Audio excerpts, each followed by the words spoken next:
Kajian ilmiah.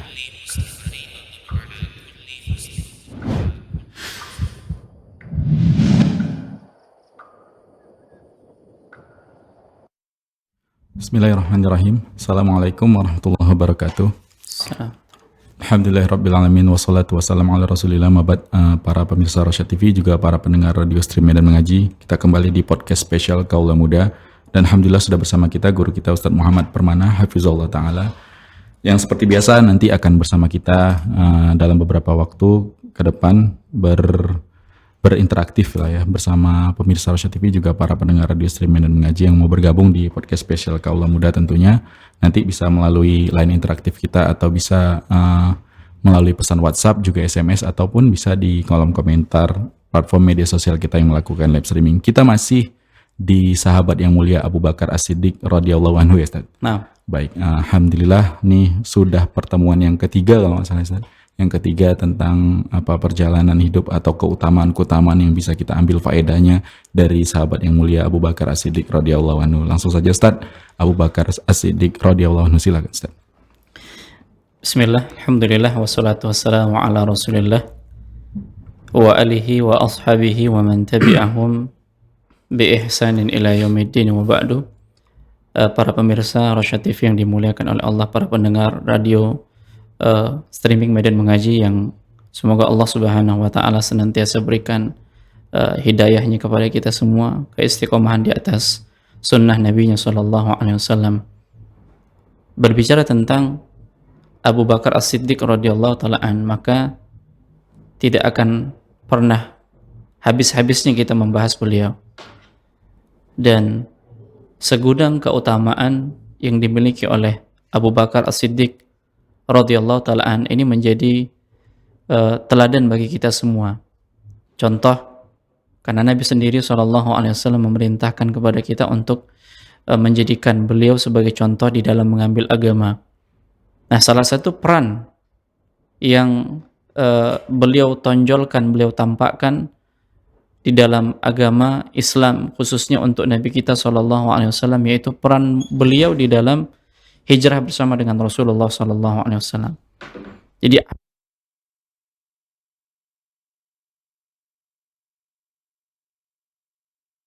ini ya ketika hijrah bersama dengan Rasulullah SAW. Nah, demikian.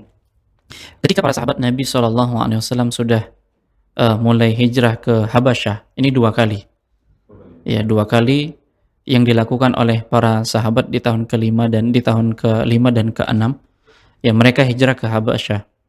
Nah, setelah itu ternyata penindasan-penindasan yang dilakukan oleh musyrikin kepada kaum muslimin, begitu juga kepada Rasulullah SAW, tidak henti-hentinya. Sampai pada akhirnya Rasulullah SAW ditampakkan suatu tempat, suatu daerah yang di sana dipenuhi dengan pohon kurma, kemudian banyak bebatuan di sana, yang mereka diberikan izin oleh Allah Subhanahu wa Ta'ala untuk hijrah ke tempat tersebut. Tidak lain tempat tersebut adalah Yathrib atau Madinah. Maka berbondong-bondonglah para sahabat Nabi hijrah ke kota Madinah, yang di sana sudah ada orang-orang yang diutus oleh Nabi SAW untuk menyampaikan dakwah, yang ini sudah pernah kita singgung di dalam kisah pemuda di sekitar Nabi SAW, yaitu Mus'ab ibn Umair. Ini dutanya Nabi SAW di dalam menyampaikan dakwah. Maka di antara yang ingin berhijrah kala itu adalah Abu Bakar Siddiq. Tatkala beliau menyiapkan kendaraannya untuk berhijrah, bekal-bekalnya, kemudian Rasulullah SAW menghampiri Abu Bakar As-Siddiq. Beliau mengatakan, jangan terburu-buru. Ya, aku masih menunggu hingga diizinkan. Artinya Nabi SAW belum dapat izin nih. Beliau belum dapat izin untuk hijrah. Sementara para sahabat yang lain ini sudah diizinkan. Ya, sudah diizinkan dan tempatnya sudah jelas, yaitu ke Madinah kala itu. Tempat yang kedua mereka berhijrah. Nah, kemudian pada akhirnya Abu Bakar pun mengurungkan niatnya. Beliau ya berharap hijrah, tapi karena Nabi SAW melarangnya hijrah, ya sehingga beliau menunggu keputusan dari Nabi SAW. Dan intinya ya Rasulullah Shallallahu Alaihi Wasallam ingin hijrah itu ditemani oleh Abu Bakar As-Siddiq. Nah akhirnya kendaraan yang beliau siapkan untuk hijrah itu pun beliau beliau pelihara, beliau jaga, beliau berikan makanan dan seterusnya, beliau rawat sehingga sampailah 4 bulan setelahnya, di mana kondisi yang sangat tragis menimpa Nabi Shallallahu Alaihi Wasallam, tapi karena wahyu Allah Subhanahu Wa Taala turun kepada Nabi Shallallahu Alaihi Wasallam sehingga Rasulullah Shallallahu Alaihi Wasallam selamat. Nah, di Darun Nadwah, tempat yang biasa dilakukan oleh orang-orang musyrikin untuk kumpul dan bermusyawarah kala itu. Nah, di sana ada Abu Jahal, kemudian Utbah bin Rabi'ah dan yang lainnya, dan tidak lain tujuan mereka adalah untuk apa? Untuk berdiskusi apa yang harus mereka lakukan, mengambil sikap terhadap Rasulullah Sallallahu Alaihi Wasallam. Mereka semua mengusulkan, dan ternyata usulan Abu Jahal yaitu membunuh Rasulullah Sallallahu Alaihi Wasallam. Ya, dengan cara apa? Dengan cara mengumpulkan masing-masing dari setiap kabilah itu 1 orang, sehingga kalaupun nanti ya Muhammad terbunuh, ya Bani Abdi Manaf itu hanya minta tebusan saja, nggak akan mungkin perang. Ya karena mereka banyak, ya kabilah yang banyak untuk melawan Bani Abdi Manaf, ya tidak mungkin mereka akan melakukan peperangan. Paling tidak mereka hanya minta diat saja. Nah seperti itu dia. Nah ternyata iblis turun menjelma menjadi seorang kakek-kakek dari Najd, dan ternyata usulannya itu ya disepakati oleh iblis, dan sepakatlah ya makar yang mereka akan lakukan adalah membunuh Rasulullah SAW. Dan mereka menunggu sampai Rasulullah keluar di waktu yang biasa Rasulullah SAW keluar. Nah, Allah perintahkan kepada nabinya untuk tidak tidur di tempat tidur Nabi SAW. Dan kala itu yang menggantikan adalah Ali bin Abi Thalib. Yang salah satu dengan sebab inilah Rasulullah SAW menikahkan Ali bin Abi Thalib dengan ya putri Rasulullah, Fatimah ya radhiyallahu taala anha. Nah, Ali pun ya menerima tawaran Nabi tanpa berpikir bagaimana resikonya. Kemudian Rasulullah pun keluar. Dalam kondisi di depan pintu rumah Rasulullah itu sudah ada belasan orang-orang musyrikin yang menghunuskan pedangnya ingin membunuh Rasulullah sallallahu alaihi wasallam. Nah, Syekh Safiyur Rahman Al-Mubarakfuri menjelaskan di dalam kitab Sirah Nabawiyah, beliau menjelaskan bahwasanya Nabi keluar dalam kondisi mereka menunggu di hadapan pintu rumah Nabi SAW sambil beliau membacakan firman Allah Subhanahu wa taala, wa ja'alna min baini aydihim sadda wa min khalfihim sadda fa aghshaynahum fahum la yubsirun. Kami jadikan di hadapan mereka itu penutup, di belakang mereka penutup, sehingga mereka tidak bisa melihat.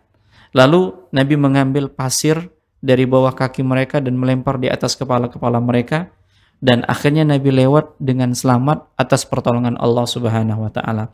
Nah, kemudian pada akhirnya Nabi pun masuk ke rumah Abu Bakar, dan mulailah mereka berhijrah ke Madinah. Dan pada saat itu Rasulullah SAW dan Abu Bakar tidak langsung ke Madinah, namun singgah di Gua Thur. Dan inilah perjalanan ya Abu Bakar bersama dengan Rasulullah SAW ya hijrah ke kota Madinah kala itu. Nah, di sana yang terlibat di dalam hijrahnya Rasulullah SAW itu ternyata keluarganya Abu Bakar radhiyallahu ta'ala an. Ya, di antaranya adalah Abdullah. Kemudian ada budaknya yang biasa membawa ternak miliknya Abu Bakar. Ya, kemudian ada Asma binti Abi Bakar. Nah, semuanya punya peran.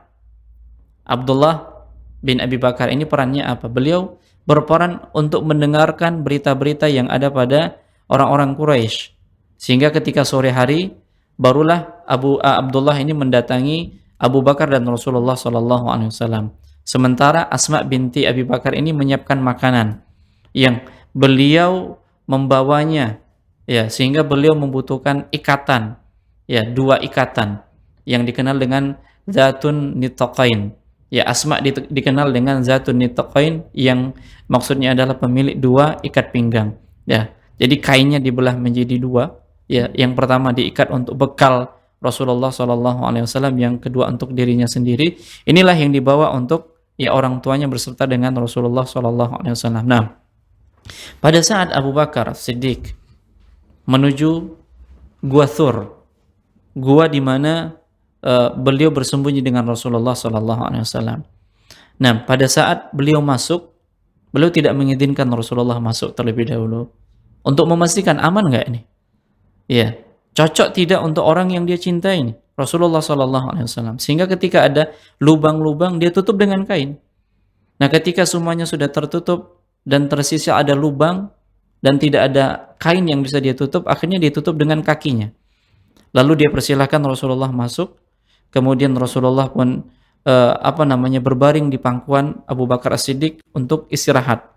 Nah, pada saat Rasulullah Shallallahu Alaihi Wasallam istirahat, kaki Abu Bakar ini tersengat binatang berbisa, dan beliau merasakan sakit, tapi beliau tidak mengeluarkan suara, khawatir ini membangunkan Rasulullah Shallallahu Alaihi Wasallam.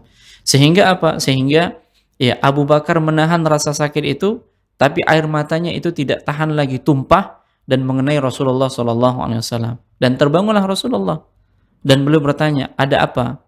Ya, kemudian Abu Bakar mengatakan, ya sungguh kakiku tersengat binatang berbisa.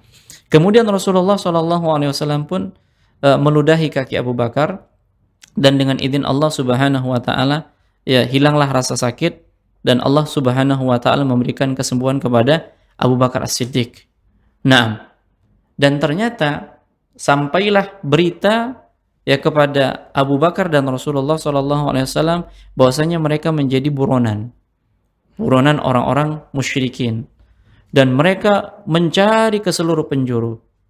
Abu Bakar mendengar, ya ternyata ada orang yang berada di dekat gua mereka, dan beliau mengatakan sekiranya dia melihat ke bawah kakinya, niscaya dia akan mendapati kita. Maka Rasulullah Shallallahu Alaihi Wasallam menenangkan Abu Bakar. Ya, wahai Abu Bakar, apa pendapatmu? Dua orang yang ketiganya adalah Allah Subhanahu Wa Taala. Maka mereka pun diselamatkan oleh Allah Subhanahu Wa Taala atas pertolongan dari Allah Subhanahu Wa Taala. Nah, 3 hari mereka berada di dalam gua. Kemudian ketika semuanya sudah aman, barulah Rasulullah Shallallahu Alaihi Wasallam keluar dari gua bersama dengan Abu Bakar As-Siddiq. Nah, ketika menuju ke Madinah, ya beliau melewati tempat-tempat yang memang tidak bisa yang tidak biasa dilewati. Dan kali itu Rasulullah Shallallahu Alaihi Wasallam menyewa penunjuk jalan, Abdullah ibnu Quraid, yang ini seorang seorang musyrik, tapi dia punya jasa. Ya, dia menunjukkan jalan kemana arah Madinah yang memang tidak biasa dilewati oleh manusia, seperti itu dia. Sampai-sampai diriwayatkan Rasulullah Shallallahu Alaihi Wasallam ketika berjalan itu beliau jinjit. Ya, karena apa? Khawatir nampak jejak-jejak kaki Rasulullah Shallallahu Alaihi Wasallam. Karena memang mereka ahli di dalam meneliti jejak kaki. Ya, sehingga begitu hati-hatinya Rasulullah Shallallahu Alaihi Wasallam berjalan sampai ya kondisi jejak kakinya itu pun beliau jaga. Nah, Abu Bakar mengambil posisi terkadang di belakang, kemudian terkadang di depan. Sampai-sampai Rasulullah bertanya. Ya, beliau mengatakan, adapun risalah itu ada pada dirimu. Aku tidak membawa risalah. Ya, sesekali aku di belakang untuk mengetahui bagaimana kondisinya, aman atau tidak di belakang. Kemudian ke depan bagaimana kondisinya, apakah aman di depan. Seperti itu yang dilakukan Abu Bakar untuk siapa? Untuk Rasulullah SAW. Jadi kesetiaan Abu Bakar As-Siddiq, kemudian kecintaan Abu Bakar As-Siddiq kepada Nabi kita SAW, dan jasa besarnya terhadap hijrahnya ini, ya, dan keluarga-keluarganya itu tercatat di dalam sejarah. Bagaimana peran penting keluarga Abu Bakar, ya hijrahnya Nabi kita SAW. Nah, begitulah bagaimana kondisi sosok Abu Bakar yang begitu perhatian dan cintanya kepada Nabi kita SAW. Hartanya, kemudian dirinya, kemudian keluarganya itu dikorbankan untuk siapa? Untuk Rasulullah dan agama yang dibawa oleh Rasulullah SAW. Nah, jadi berbicara tentang hijrah ini tidak hanya sebatas berbicara tentang Rasulullah SAW saja, tetapi siapa yang bersama dengan Rasulullah SAW? Ya, tidak lain adalah ya sahabat yang mulia. Bahkan Umar bin Khattab mengatakan, ya sungguh kebersamaan 1 hari di dalam gua yang dialami oleh Abu Bakar itu lebih aku cintai daripada bersama dengan keluarga Umar bin Khattab.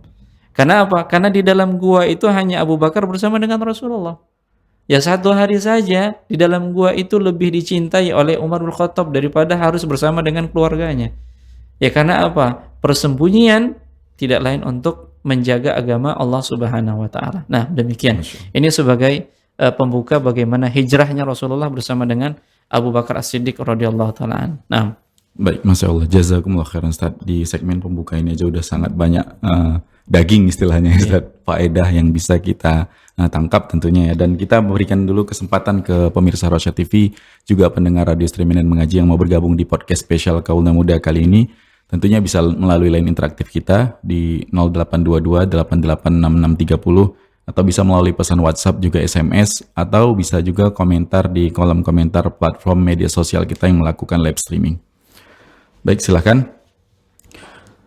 Jika tidak ada, kita bacakan dulu pertanyaan yang di studio Ustaz tentang hijrah Ustaz. Kan hijrah saat ini juga didefinisikan atau dimaknai gitu ya Ustaz sebagai taubat gitu ya Ustaz. Nah. Istilah taubat sekarang gitu ya Ustaz.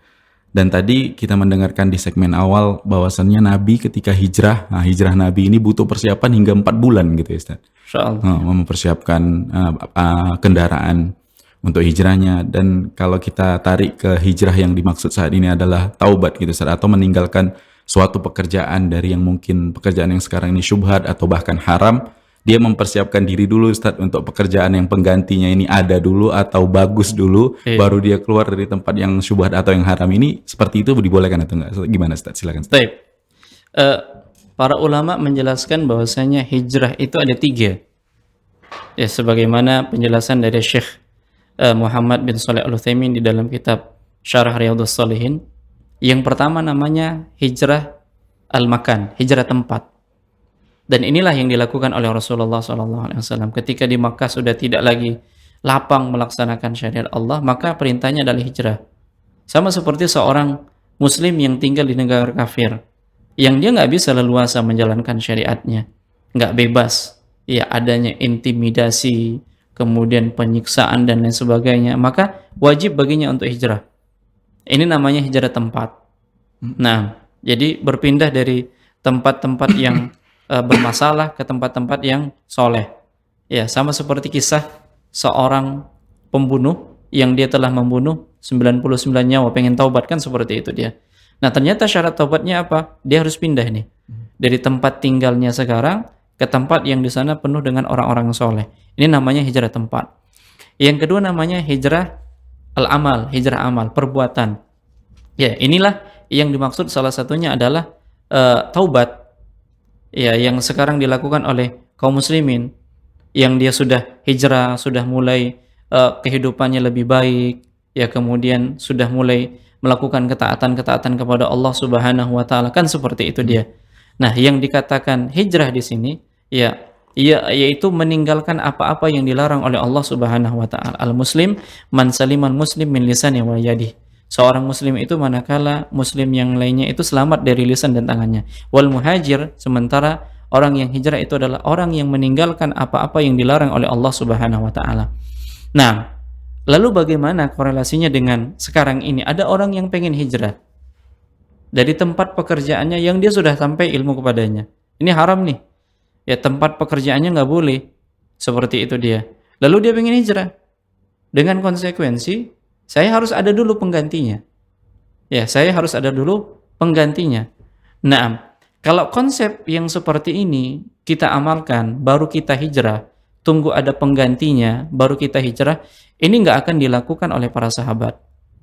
Kenapa? Karena pada saat Nabi SAW perintahkan mereka hijrah dari Makkah ke Habasyah, mereka tidak bertanya kepada Nabi, apakah nanti sampai di sana kami dapat pekerjaan? Rumah kami di mana? Ya, seperti itu. Begitu juga ketika ke Madinah.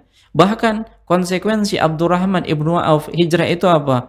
Ya, kalau dia hijrah, orang-orang musyrikin meminta kepadanya untuk meninggalkan harta bendanya di Makkah. Nggak boleh bawa apapun. Dan apakah Abdurrahman ibnu Auf pada saat itu menolak? Tidak. Beliau tinggalkan. Beliau tinggalkan dan beliau berhijrah ke Madinah. Dan beliau tidak berpikir nanti di Madinah bagaimana pekerjaannya, bagaimana tempat tinggalnya, bagaimana rezekinya. Yang penting adalah bagaimana menyelamatkan iman. Ya, bagaimana menyelamatkan iman. Nah, sama seperti ketika seorang sudah tahu ini pekerjaannya nggak boleh nih.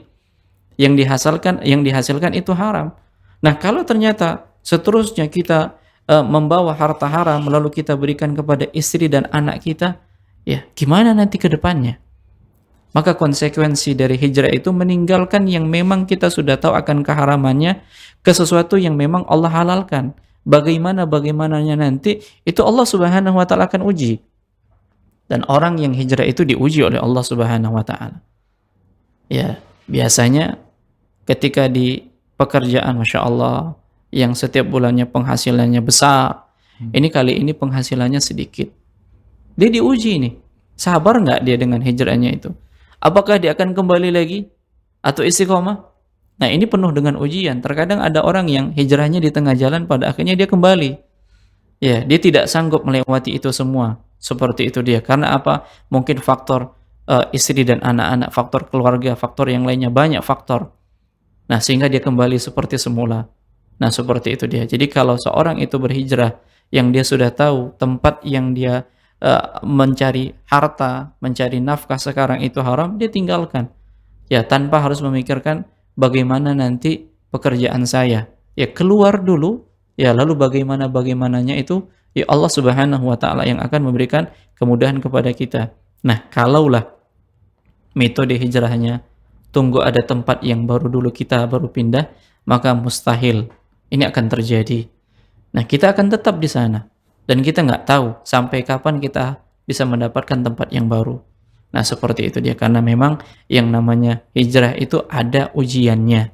Ahasiban nasu ayyutraku ayyakulu amana wa hum la yuftanun. Apakah manusia mengira mereka akan ditinggalkan begitu saja setelah mereka mengatakan kami beriman, kemudian nggak diuji oleh Allah Subhanahu wa taala. Nah, seperti itu dia. Maka yakinlah ya, prinsipnya apa yang dikatakan oleh Nabi SAW, barang siapa yang meninggalkan sesuatu karena Allah, maka Allah akan ganti yang lebih baik. Boleh jadi nih, di tempatnya sekarang, insya Allah gajinya 10 juta kita katakan. Satu bulannya insya Allah. Dia keluar nanti insya Allah bisa 10 juta. Walaupun dapatkannya sebulan atau 10 bulan, kan seperti itu. Nah, yang jelas dia sudah mendapatkan sesuatu yang halal. Ya, 10 juta tidak halal. Tapi 1 juta halal, ini berkah. Dan keberkahan itu akan terus langgeng dan ditambah oleh Allah Subhanahu wa taala. Ini yang dicari. Bukan banyaknya yang dicari, tapi yang dicari adalah keberkahan. Nah, demikian. Allah a'lam. Masya Allah. Barakallahu fikum. Jazakumullah khairan Ustaz. Dan kita bacakan pertanyaan yang sudah masuk Ustaz melalui WhatsApp-nya Medan Mengaji.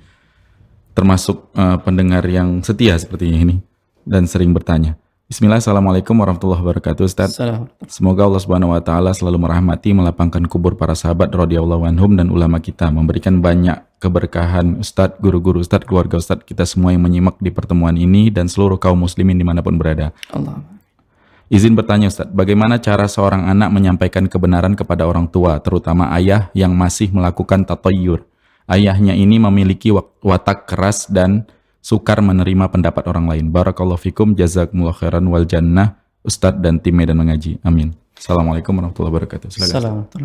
Nah, karakter orang tua yang tipikalnya keras, sekeras apapun karakter orang tua kita, sungguh pada sisi hatinya itu ada celah kebaikan. Dan ini jangan kita nafikan.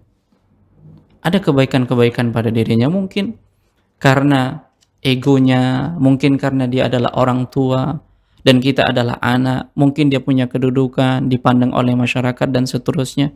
Ya, pada hakikatnya ada celah kebaikan pada dirinya. Di antara celah kebaikan pada dirinya itu, di awal mungkin kita hijrah, adanya pemberontakan. Dia nggak terima ketika kita hijrah, kan seperti itu. Tapi lambat laun, tatkala kita menampakkan yang kita lakukan ini adalah benar dan kita istiqomah, ya walaupun dia tidak mengikuti kita, tapi lama-kelamaan dia tidak melarang lagi. Dia tidak melarang kita lagi. Nah, itu tanda kebaikan. Ya, dia tidak mengikuti apa yang kita lakukan, tapi dia tidak melarang perbuatan kita. Bahkan mungkin Ada sesekalinya dia memaklumi, bahkan dia mendukung. Ini menunjukkan ada tanda kebaikan pada dirinya. Hanya saja tinggal kehendak Allah, apakah dia dapat hidayah atau tidak. Nah, seperti itu dia. Nah, ketika orang tua kita punya karakter, punya pemahaman tatayur, menganggap sial, ya, menjadikan sandaran-sandaran kesialan itu pada sesuatu seperti tanggal-tanggal, kejadian-kejadian alam semesta dan lain sebagainya. Dan memang yang seperti ini sudah ada sejak lama. Ya, sudah ada sejak lama.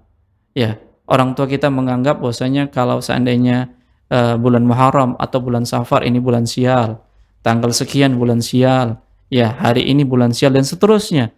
Dan yakinlah bahwasanya pemahaman-pemahaman yang didapatkan oleh orang tua kita lalu dia berikan kepada kita, itu pada dasarnya dia dapatkan dari orang tuanya dahulu. Oleh karenanya Allah Subhanahu wa taala mengingatkan ya terkait dengan orang-orang yang mengikuti kebiasaan orang-orang terdahulu. Wa idza qila lahum ittabi'u ma anzalallah qalu bal nattabi'u ma alfaina alaihi aba'ana awalau kana aba'uhum la yaqiluna syai'a wa la yahtadun. Apabila dikatakan kepada mereka ikuti apa yang diturunkan oleh Allah Subhanahu wa taala, bahkan mereka mengatakan kami mengikuti apa-apa yang datang dari nenek moyang kami.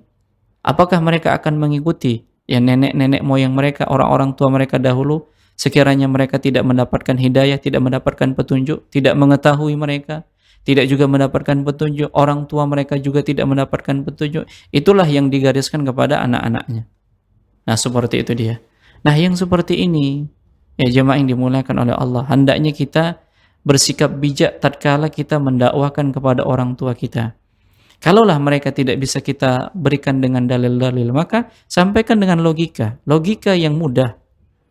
Ya, logika yang mudah, yang masuk ke dalam benak mereka ternyata benar.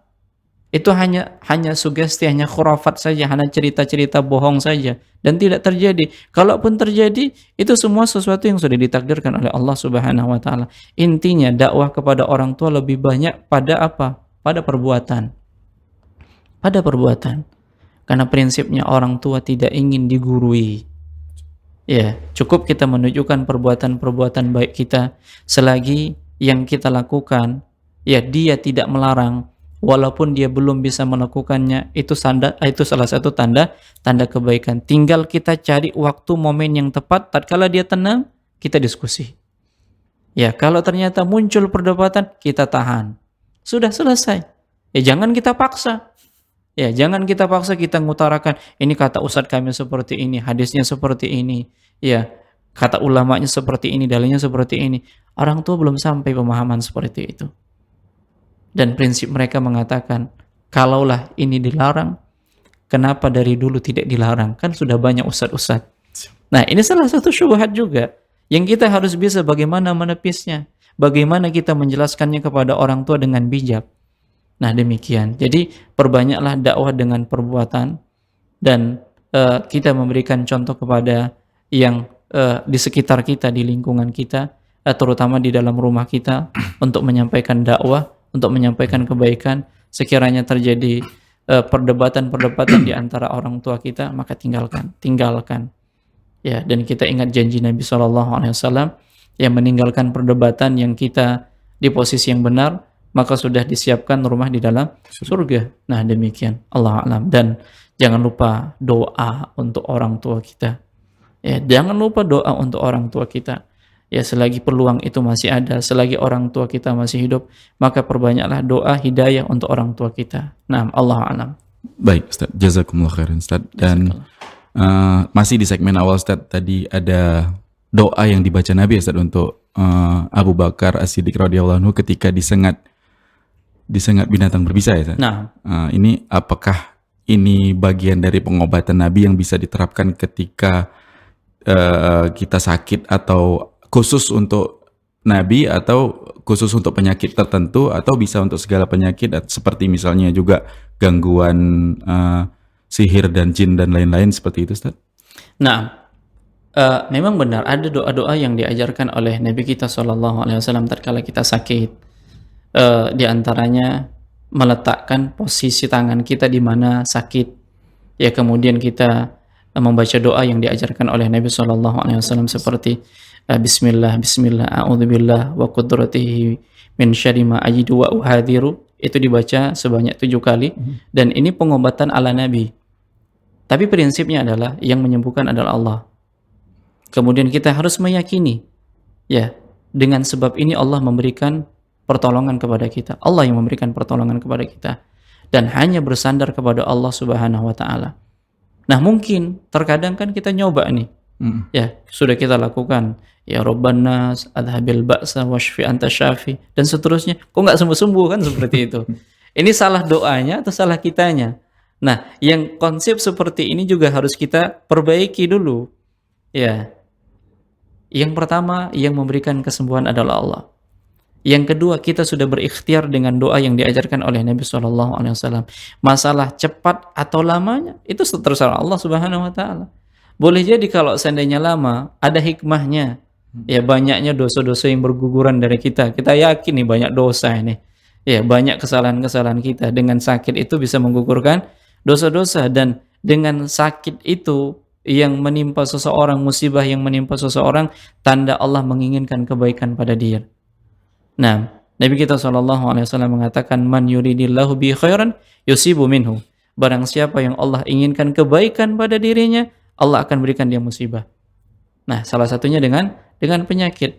Dan pada saat kita mengamalkan doa tersebut, berarti kita sudah mengamalkan sunnah Nabi SAW. Sampai sakit pun kita masih beramal dengan sunnah Nabi SAW. Masalah kesembuhan itu di tangan Allah Subhanahu wa Ta'ala. Nah, sembuh atau tidak sembuh kita ikhtiar, dan ikhtiar kita sesuai dengan sunnah Nabi SAW, dan kita sudah beramal dengan apa yang dicontohkan oleh Nabi SAW. Nah, tentunya kita tahu bahwasanya doa Nabi ini kan langsung kabul nih. Nabi SAW meludah, dan tentunya beliau berdoa kepada Allah Subhanahu wa Ta'ala agar memberikan kesembuhan kepada Abu Bakar As-Siddiq, dan langsung diberikan oleh Allah kesembuhan. Yang pertama yang berdoa adalah Nabi, dan Nabi doanya dikabulkan oleh Allah Subhanahu wa Ta'ala. Kemudian yang diberikan kesembuhan siapa? Orang yang dekat dengan Nabi SAW, orang yang soleh, kan seperti itu dia, supaya nampak tanda-tanda kekuasaan Allah Subhanahu wa Ta'ala. Nah, dan memang itu salah satu mukjizat Nabi kita SAW. Intinya, apakah ini bisa diamalkan oleh selain Rasulullah? Bisa. Ya, dengan doa-doa yang memang diajarkan oleh Rasulullah SAW. Nah, seperti itu dia. Allah a'lam. Baik, Ustaz. Mungkin ada masih di segmen awal nih, Ustaz. Tadi doa ketika Nabi mau keluar dari kamar ya, Ustaz. Ketika doa yang tadi Ustaz bacakan juga di segmen awal itu, Nah, mungkin dari Quran ya, Ustaz. Ya, surat Yasin. Surat Yasin ya, Ustaz. Apakah ini juga bisa diterapkan ketika kita mau melintas di daerah mungkin dikenal gitu, Ustaz, dikenal rawan rampok atau rawan begal atau semisalnya, Ustaz? Nah, apakah ini bisa kita baca? Allah alam, ini khusus untuk Nabi SAW, yang tidak ada riwayat yang Nabi SAW mengajarkan kepada yang lain, kecuali ada satu doa yang memang diajarkan oleh Rasulullah tatkala kita singgah, ya, melewati suatu tempat yang belum pernah kita singgahi. Nabi mengajarkan doa itu. Ya, a'udzu bikalimatillahi tammati min syarri ma khalaq. Nah, yang ini ada contohnya dari Nabi SAW. Adapun yang Nabi bacakan, Allah alam, ini khusus untuk Nabi SAW. Ya, beliau membacakan itu. Hanya saja pernah ada salah seorang yang mengajarkan kita yang tidak tepat memang. Ya, tidak tepat pengajarannya. Ya, pada saat itu beliau naik bus. Yep. Dan kebetulan nggak bawa uang. Iya, tatkala kondekturnya itu mendatangi satu-satu penumpangnya untuk bayar, ya diamalkan ayat ini. Sehingga ketika kondektur itu lewat dari dia, nggak terlihat seperti itu. Iya, dengan mengamalkan yakin supaya nggak dilihat, kan seperti itu dia. Nah, ini kita katakan ini khusus Rasulullah SAW, dan beliau juga tidak mengajarkan kepada yang lainnya.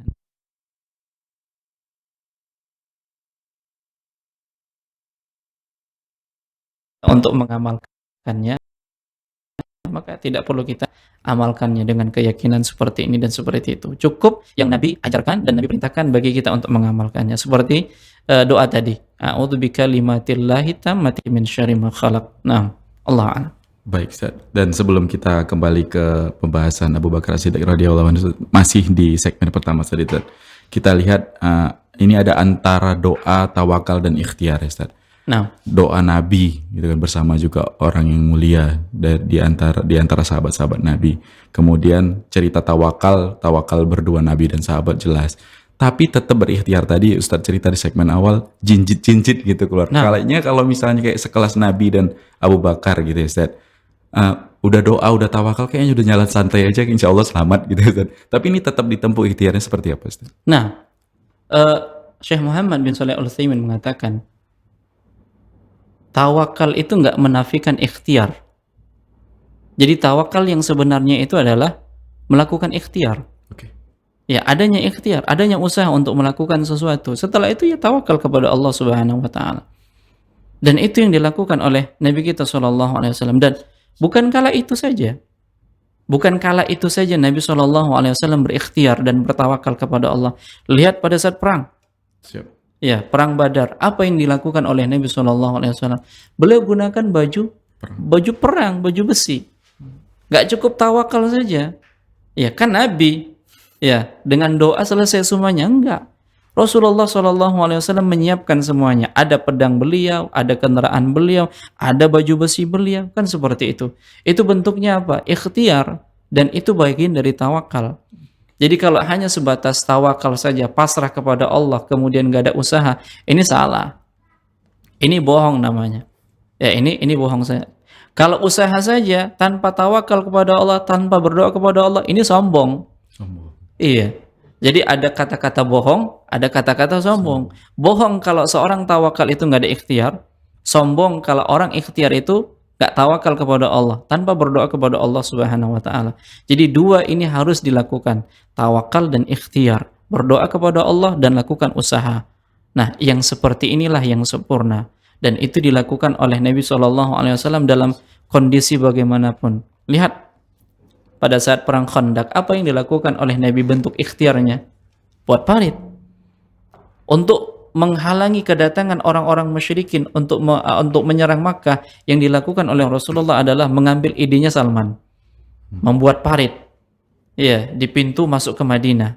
Ada paritnya, sehingga nggak ada yang bisa melewatinya.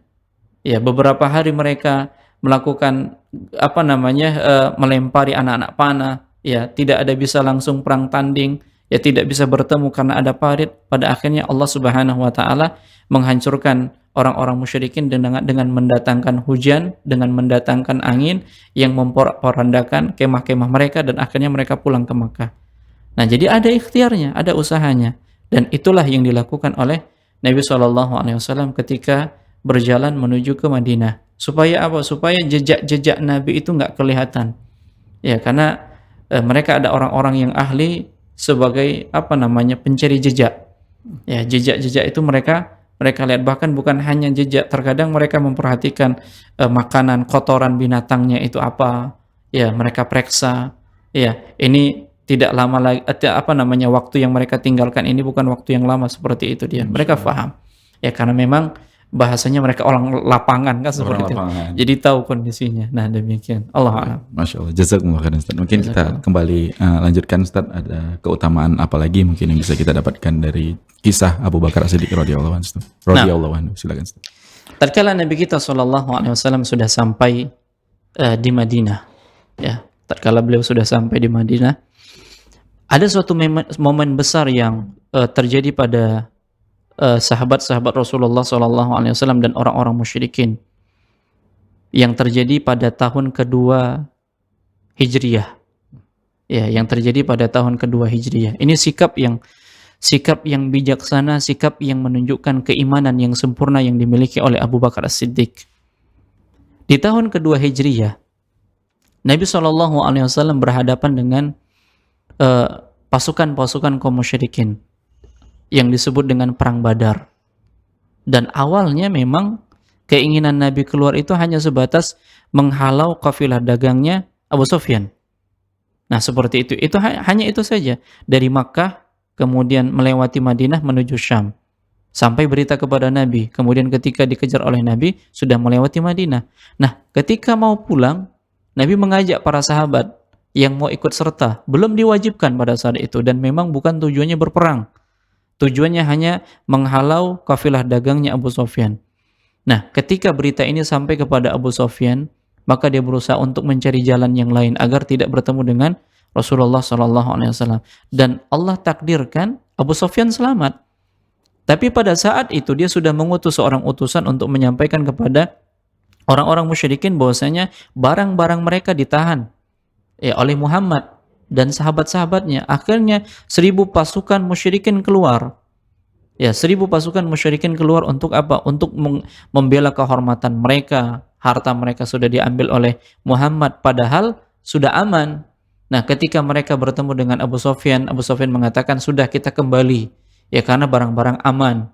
Tapi karena sudah kadung keluar, maka mereka ingin unjuk kekuatan memerangi Rasulullah SAW. 313 sahabat yang hadir kala itu. Sehingga pada akhirnya apa? Terjadilah peperangan antara ahlu tauhid dengan orang-orang musyrikin. Nah, yang dilakukan oleh Rasulullah yang belum pernah berperang pada saat itu. Di malam harinya ketika para sahabat itu tidur, yang sampai pada akhirnya Allah menurunkan hujan, memberikan ketenangan kepada mereka. Dengan tenang, dengan hujan itu mereka bisa tidur, dan keesokannya mereka bisa perang, kan seperti itu, karena sudah ada ketenangan. Tidur itu memberikan ketenangan. Nah, demikian Rasulullah beristighothah, berdoa kepada Allah Subhanahu wa taala. Di dalam doanya Rasulullah SAW mengatakan, Allahumma ati ma wa'atani, ya Allah, datangkanlah apa yang engkau telah janjikan kepadaku. Allahumma anjizli ma wa'atani, ya Allah, datangkanlah apa yang telah engkau janjikan kepadaku. Ya Allah, sekiranya engkau binasakan kelompok yang sedikit ini, maka tidak ada yang beribadah kepadamu di muka bumi. Sekiranya engkau binasakan kelompok Islam yang sedikit ini, niscaya tidak ada yang mengibadatimu di bumi lagi. Itu perkataan Rasulullah, doa Rasulullah. Jadi kalau ternyata para sahabat ini wafat, meninggal dunia, selesai. Sehingga saking panjangnya Rasulullah berdoa kala itu dan ditemani oleh Abu Bakar, selendang Rasulullah itu jatuh dan diambil lagi oleh Abu Bakar Siddiq radhiyallahu ta'ala sampai selesai. Sampai pada akhirnya besoknya Rasulullah SAW berperang dan Allah menurunkan bala tentara yang tidak kelihatan. Itu para malaikat. Nah, sehingga malaikat yang terbaik adalah malaikat yang ikut perang Badar. Nah, demikian. Nah, salah satu sikap yang bijak menunjukkan keimanan yang besar, yang dimiliki keimanan yang sempurna yang dimiliki oleh Abu Bakar. Kala itu, anak Abu Bakar, Abdurrahman bin Abi Bakar nih, belum masuk Islam. Dan dia menjadi sekutu, menjadi pasukan-pasukan musyrikin. Nah, kala itu. Dan ketika dia masuk Islam, dia bercerita, pada saat aku di posisi tentara-tentara musyrikin, aku melihatmu, melihat Abu Bakar, dan aku berusaha menghindar untuk tidak bertemu denganmu, untuk tidak membunuhmu. Apa kata Abu Bakar As-Siddiq? Kalau sekiranya aku yang melihatmu, aku akan bunuh. Kalau sekiranya aku melihatmu, aku akan bunuh. Nah, Abdurrahman dia katakan kepada bapaknya, waktu berperang di Badar, aku melihatmu, tapi aku berusaha untuk menghindar darimu. Sementara Abu Bakar mengatakan, kalau aku melihatmu, aku bunuh. Nah, inilah yang Allah Subhanahu wa ta'ala sebutkan di dalam surat Al-Mujadilah ayat yang ke-22. La tajidu qauma yu'minuna billahi wal yawmil akhir yuwadduna man hadallaha wa rasulah walau kanu aba'uhum aw abna'ahum walau kanu aba'ahum aw abna'ahum aw ikhwanahum aw ashiratahum. Apa kata Allah?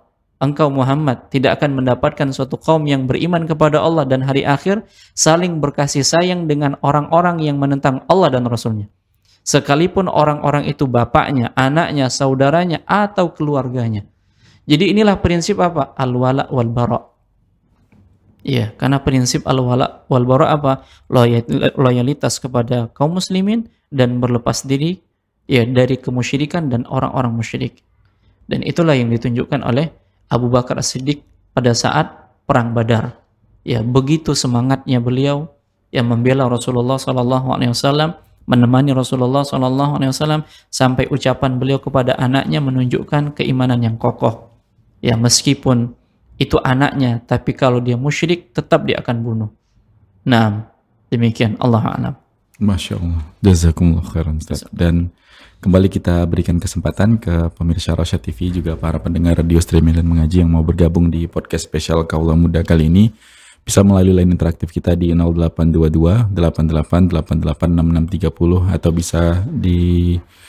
bisa melalui pesan WhatsApp juga SMS atau di kolom komentar platform media sosial kita yang melakukan live streaming. Silakan.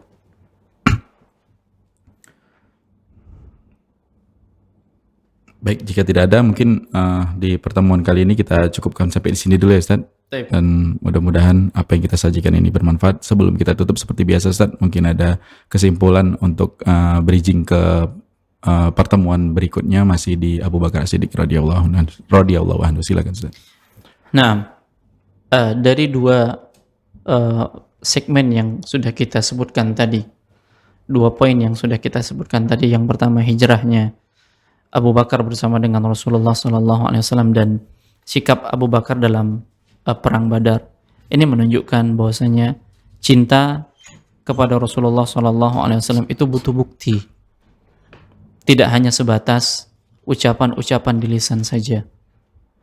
Dan apa bukti cinta kita kepada Rasulullah SAW? Nah, Rasulullah SAW sudah menunjukkan bukti cintanya kepada umatnya. Di antara bukti cinta Rasulullah kepada umatnya, senantiasa beliau memohonkan ampunan kepada Allah untuk umatnya. Tatkala itu Aisyah meminta kepada Rasulullah, "Ya Rasulullah, doakan aku." Maka Rasulullah pun mendoakan Aisyah, "Ya Allah, ampunkanlah Aisyah." Lalu Rasulullah bertanya, "Apakah engkau senang dengan doaku?" Maka Aisyah mengatakan, "Iya, seperti itulah yang aku doakan untuk umatku." Ya, mendoakan apa? Ampunan, agar mereka mendapatkan ampunan dari Allah Subhanahu wa taala. Nabi kita SAW juga menunggu kita di telaga beliau. Ya. Rasulullah SAW menunggu kita di telaga beliau, dan tidak ada yang bisa mencicipi air dari telaga Rasulullah kecuali orang-orang yang mengikuti petunjuk dan sunnah Rasulullah SAW. Maka buktikan cinta kita kepada Rasulullah dengan mengamalkan sunnah-sunnah Nabi kita SAW. Mereka telah membuktikannya. Para sahabat telah membuktikan cinta mereka kepada Rasulullah SAW.